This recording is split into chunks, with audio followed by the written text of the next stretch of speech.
Lutay. Ayan po si tatay, hinintay po natin. Saan po kayo galing, tay? Sa bayan. Ay, Bumili ako ng kwan. Ito, saka yung silin. Saka kangkong. Kita na, hindi pare. Yung silin.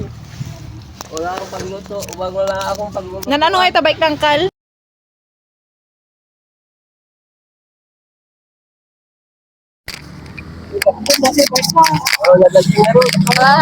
Kararating lang po ni tatay sa kararating lang po ni tatay galing sa bahay. Sige. Baka saan lang ano? Bali,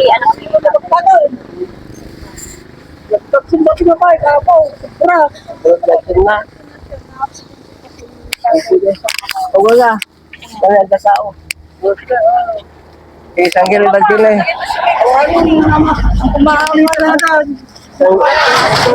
kayo din eh. Naman ito nagbagsa na kami ta, pa kayo pala giinit ay. Manibila niya. Sasanggil. Apay ate nagdadal tayo. Nalapit din o. Sanggil mo ma'am pa ikaw eh. Pero pa, tuloy mo yung balayan. Jay. Huwag ka, nagbayad pa, kinig pa rin man. Hoy! Ay, Animal! pumunta na. Baka ano na tay, baka kilala niyo yun tay. Kilala niyo Oo, yun. kamurmuran yan. Pare-parehas kami mormon. Opo. Sige tay, bumalik po kami dito tay para ano po, pausapin po ulit tay. Oo. Ano to? Ay, sa inyo to tay. Sa inyo po to. Oo, pwede na yung ulam yan. Ito po yung ano ni tatay. Dito tayo tayo. Sige. Asan yung hambag ko? Ay, Ano na? Ha? Jambag ko nga eh. Hanap. diyan ka nun tay. Waddi ka nun tay. Kararating nyo lang. Opo tay. Upo muna kayo tay. Yan galing. Upo muna kayo tay. Ano, pati ako. Kaya minimang ko agad. Pero ako parang kaya rin sa sige. Kaya pare Mario, mormon din. Sabi ko sa kanya, pare, pataasin man, sa itong ilang talay. Talagang, yung marina na bike ko, nagagsungayan. Ito po pala yung mga anak ni tatay, mga kababayan. Ang bali, 4 daw po yung anak ni tatay. Ito po si, ano pangalan mo ate? Yan yung panganay. Si kuya, ano pangalan Tapos mo? si Bunso. Leonard. Bunso yan. Bunso daw po si kuya. Yung pangalawa, nasa lawak. Pangalawa? May katla dyan? Ay, may katlo. Batang niya. Marami kasing nagsasabi na bakit nagpa-bike pa si tabi, nagro-ronda para magtrabaho. Ano pong masasabi niyo sa ano po? Kung siyempre, sabi ko naman kung mahirap lang din ang buhay. Sa amin, kasi may pamilya na ako, hindi na ako magagampanan, tapos na yung obligasyon kay tatay, na pasalamat ako kay tatay kahit mahirap po kami, napag-aral po yung mga kapatid ko. Tapos po na masaya, minsan po nagkaka-problema din po ako sa pag-pamilya, sa may travel po sa amin. Mag-tis po lang po tayo, kailan mag-pray palagi, tapos po pasalamat po sa Panginoon Diyos na may decision na darating sa amin. Saka yung church namin, pag-pray po natin na salamat sa kanilang kabutihan sa pagmamahal sa amin. Minsan po nagkaka-challenges po kami. Ngayon ng linggo, nakapagsimba po kami. Naiyak lang po ako kasi sa problema po. Ano Kasi pang, masakit po yung dito ko. may inaano din si ate, may karamdaman din daw pala si Kasi po si ate. tatay, tinutunan ko magigit pag walang kapatid ko po.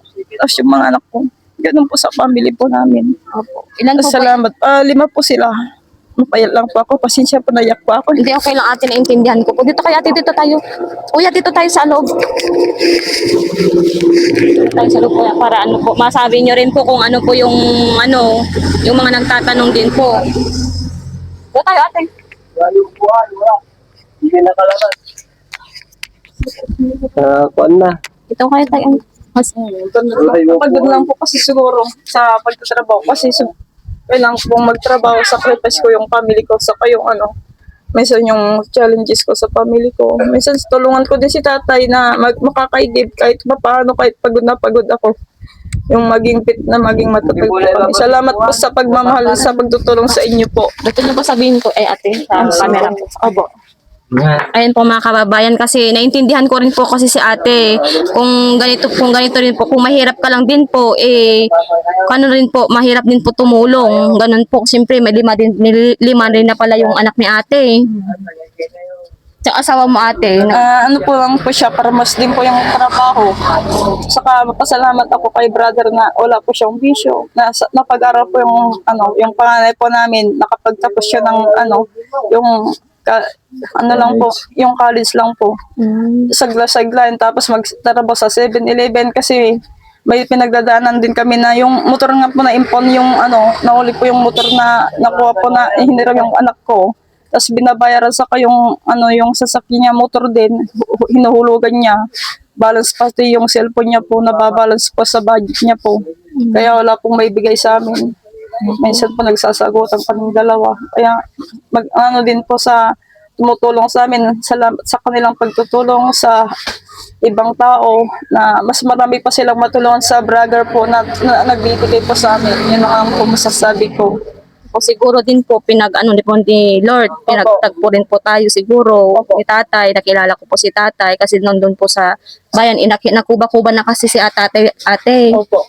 Kaya yun po, siguro po, ginawa rin po siguro ni Lord yun para matulungan po natin kung ano pa po yung may tutulong namin, ate. Opo. Dito ate, yung bali yung tinitirahan nyo po, sa inyo po ba to ate? Opo, yung bahay lang po, yung lupa kay nakikitira lang po kami sa sa may-ari po dito. Yung taga-bayan po.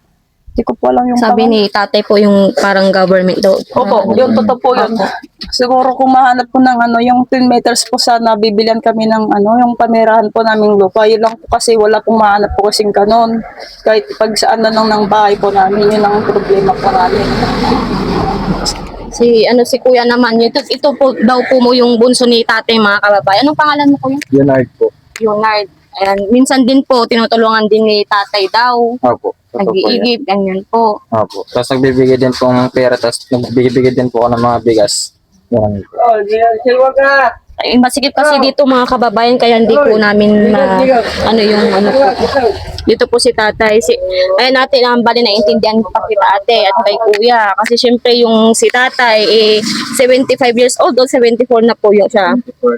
Senior na po siya. Kaya naintindihan ko po yung kahirapan po ng buhay natin.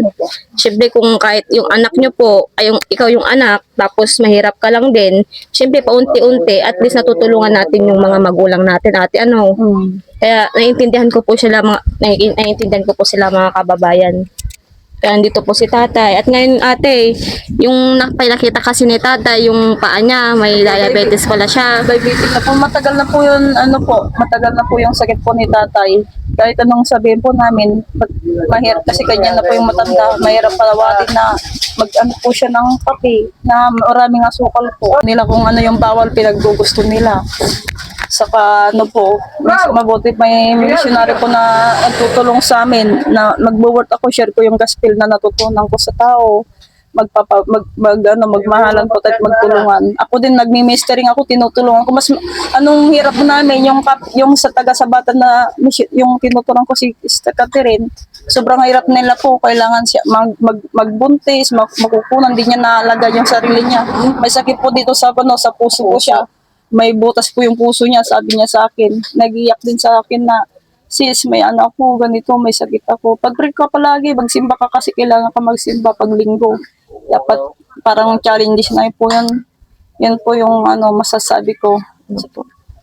Kaya pag ate, kasi marami rin kasi nagsasabi na sa mga kababayan po natin na tatanong nga kung asan po yung mga anak niya. Kaya ngayon mga kababayan, alam na po natin. At saka yung kapatid yung, di ba apat po kayo? Opo. Ikaw ang panganay ate? Pinakapanganay kasi yung ate ko namatay din. Ako yung pinaka-apo na yung panganay nila. Tapos yung kapatid niyo pong Nakapag-asawa po sa Kalinga Kapayaw po. Igorot yung yung ipag ko. May din po siya, 4 na pamilya din po. Pero yung kapatid kong nasa Lawak, wala pa po siyang anak. Wala pa po silang obligasyon. Minsan nagbibigay din si Bayaw. Salamat sa kanilang pagtutulong kay tatay na sana maging matatag din po sila.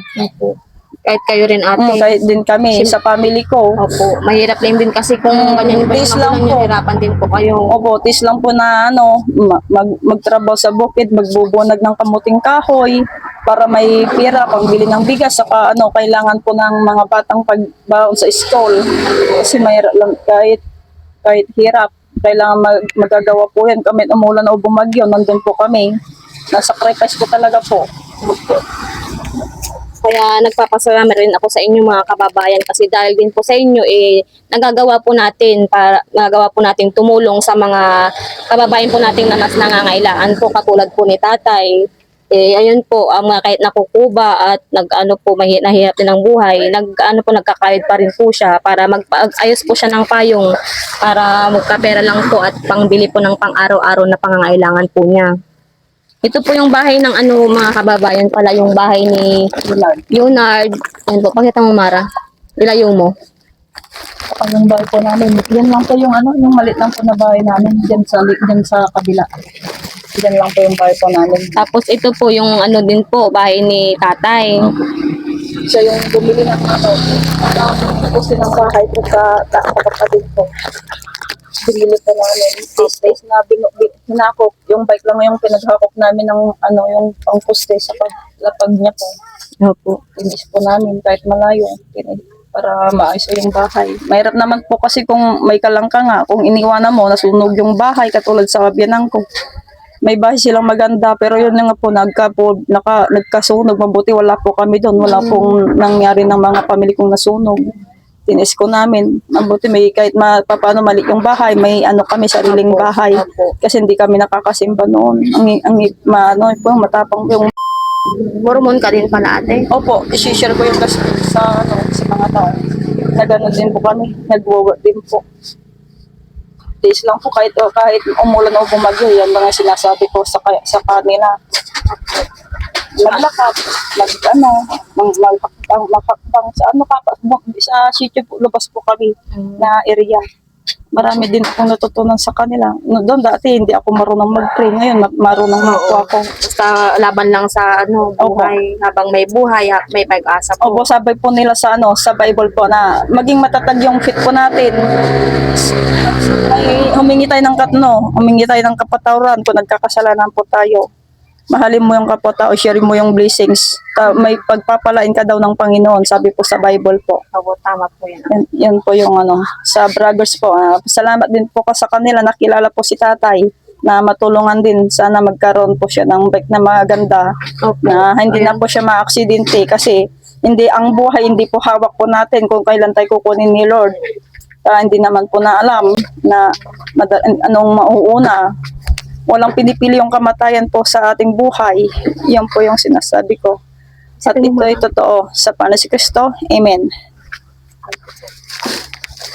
Napakabuti rin po yung hangarin nila ate kahit papaano po hindi po natin nakikita kasi marami din kasi ako rin po kasi kahit papaano hindi na ayoko naman po magsalita, mag-judge mo ng ibang tao kasi hindi naman po natin alam ang buong kwento at mga buong dahilan. Ate kaya maraming salamat po sa mga sumusuporta mga kabayan. Ano pong gusto mong sabihin ate sa mga tutulong po sa inyo? Salamat po sa Braggers po na tumutulong sa amin. Sana mas marami po silang matulungan na kapwa-tao na anong hirap po ng buhay nila. Sana po mas marami pa silang blessings na dumating sa kayong kalakasan ng katawan. At sana hindi sila magsasawa na tumulong sa kapwa-tao sa kanilang pagmamahal. Yun po yung masasabi ko sa mga Braggers po. Salamat po din po sa kanila.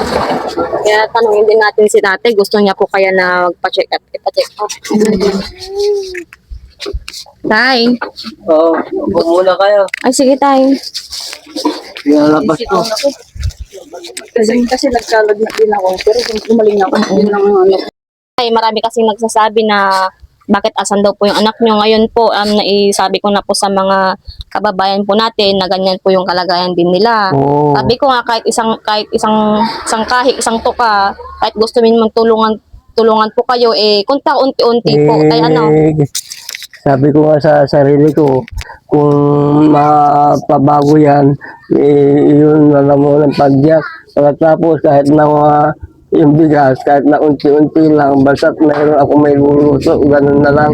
Hindi ko nga hinahanap yung masasarap, basta't mayroon. Kaya bumili ako ng ganyan na ano, para may luluto ko. Nagsakada ako ng silin, walang paglulutuan, nakakagano'n sa hero. Anak, iwasan mo. Ay, napakaganda yung sinabi ni tatay. Kahit hindi na daw masarap, basta meron. Oo. Kaya napakasarap din tulungan yung mga katulad ni tatay. Oo.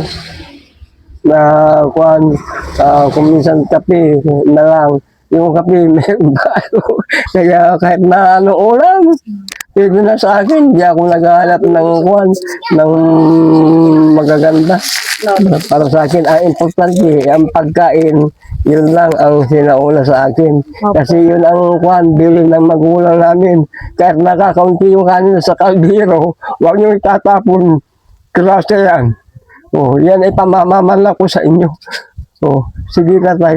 Oh, ayan, kinuha na nga ni Lord. Pero nung kinuha ni Lord, 86 na siya. Yung mother ko naman, 78. Ganon. Pero ito, nasa Kabanbanan pa kami, sa Kabanbanan, sa Malawag, ang kwan namin.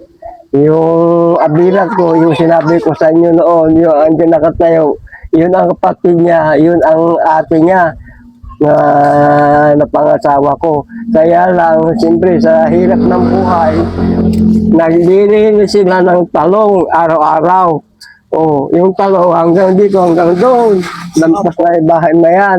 Ang kwan nila, 80. Isang dasig. Yung isang dasig, 80. Pero yung inilinis niya, puro damo. Yun, kung minsan may langgam pa.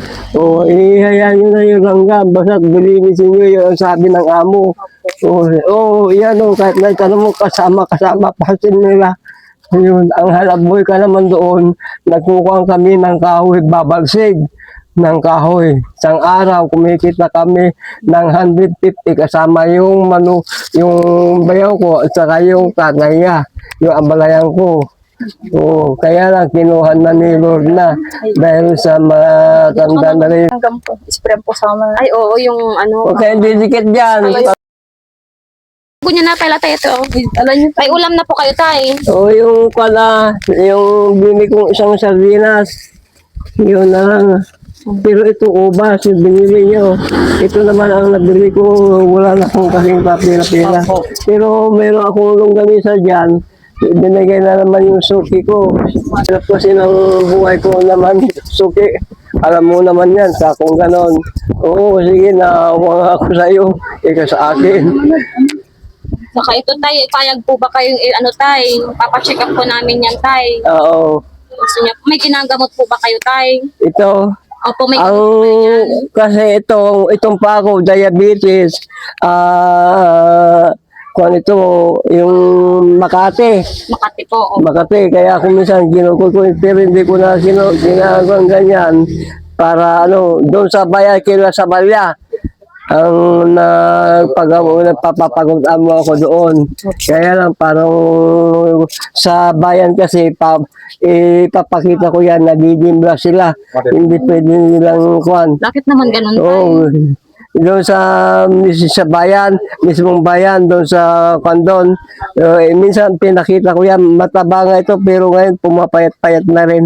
So, ang ginagamit ko lang yan, yung pulbo na lang para maalis lang yung kati. Kung minsan, nilalagyan ko ng kanyan tuti, ginagasgas ko para maalis yung ano niya. Patingin nga po ulit tay. Kuhan talaga yan. Marami kasing abuse dito mga kababayan, kaya dito po kami nakapwesto. Ayun po Yan, mga kababayan, oh, grabe. Pero, Grabe naman yung paa ni tatay. kung Makati, huwag kinakamot kasi ang sabi sa akin, kung Makati, huwag mong kinakamot kasi yung kuko mo matalim. Kumuha ka ng yung basahan, yung pamaisam lang ay basahan, yun na lang ang pamunas mo. O sige kako. Ganun din yung isa tay. Oo, ganun din. Ganun din yan, oo. Yan, oo. Yan, oo. Kaya ako laging nakamidyas. Kaya maraming nagtataka sa akin, araw-araw Opo, daw. hindi ko rin po nagmimik. kasi na ano kay kala ko po para ano po, hindi po kayo makagat, ganun tay. Hindi ko rin na Hindi, po alam na kasi may ito, diabetes pala kayo. nilalagyan ko ng kwan, ng medyas kasi maraming darna. So alam mo naman na yun. Yung darna langaw. Pinapalitan nyo rin yung medyas nyo tay. O nilalagyan ko na ng gamot na yan. Yung Ano po gamot yung na ginagamot binili nila, kung minsan mainit. Kwan kasi yun.